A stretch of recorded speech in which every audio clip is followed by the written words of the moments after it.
Have you noticed how your 30s have a weird way of messing with your money? One minute, you're feeling confident because your paycheck is bigger than it's ever been.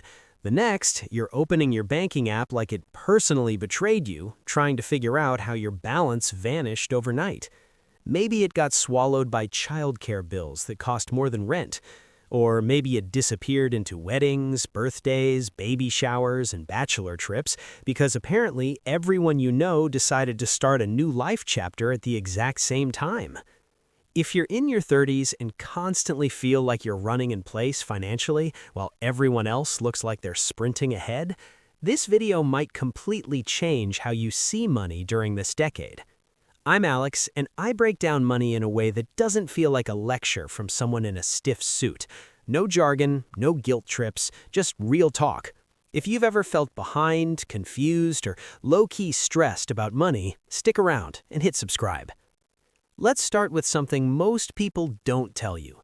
Your 30s are not the decade where everything magically clicks.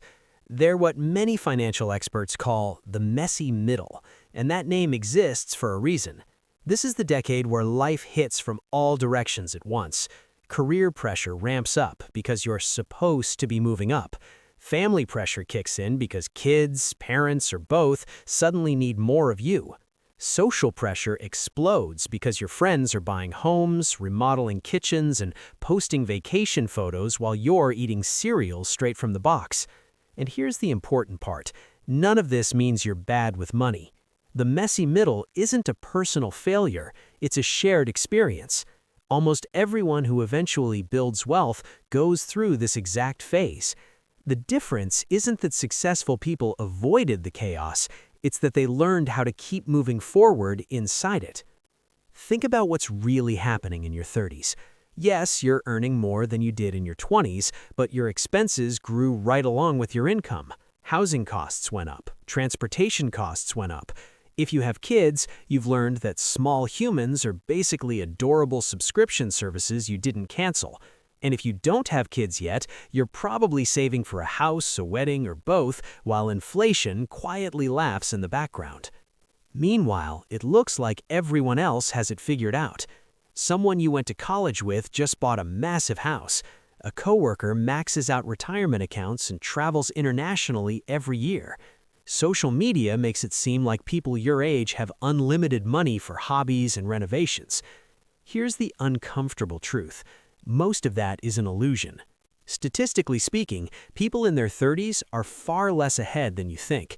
The median net worth around age 30 is under $40,000, and most of that isn't cash or investments. It's tied up in cars or a bit of home equity. Actual savings and investments, often closer to the teens. Even more interesting, most people don't start investing seriously until their early 30s. The average first-time home buyer is around 40. So if you've saved anything, invested anything, or built an emergency fund at all, you're not behind, you're early.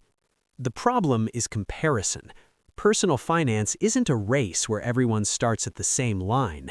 It's more like a marathon where people start at different points, carry different weights, and face different obstacles. Here's the good news about your 30s. Time is still on your side. Let's say you're 30 and you've saved $100,000. That might not sound impressive when you compare yourself to online success stories. But if that money grows at a reasonable rate and you do nothing else, it can double in the next decade. That's growth happening quietly, without extra effort. And if you keep adding, even modestly, that growth accelerates faster than most people expect. The money you invest in your 30s has decades to compound.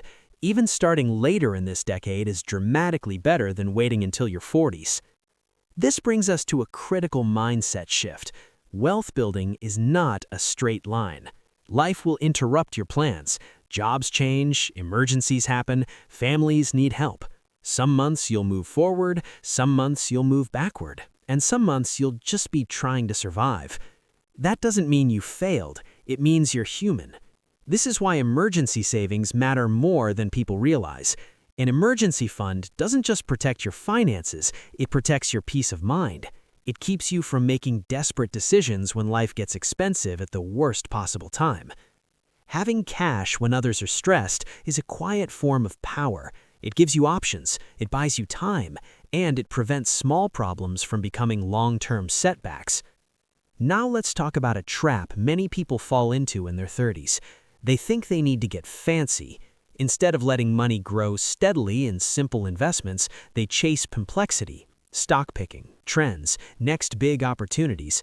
Meanwhile, their money sits on the sidelines because they're waiting for the perfect move. Simple beats clever.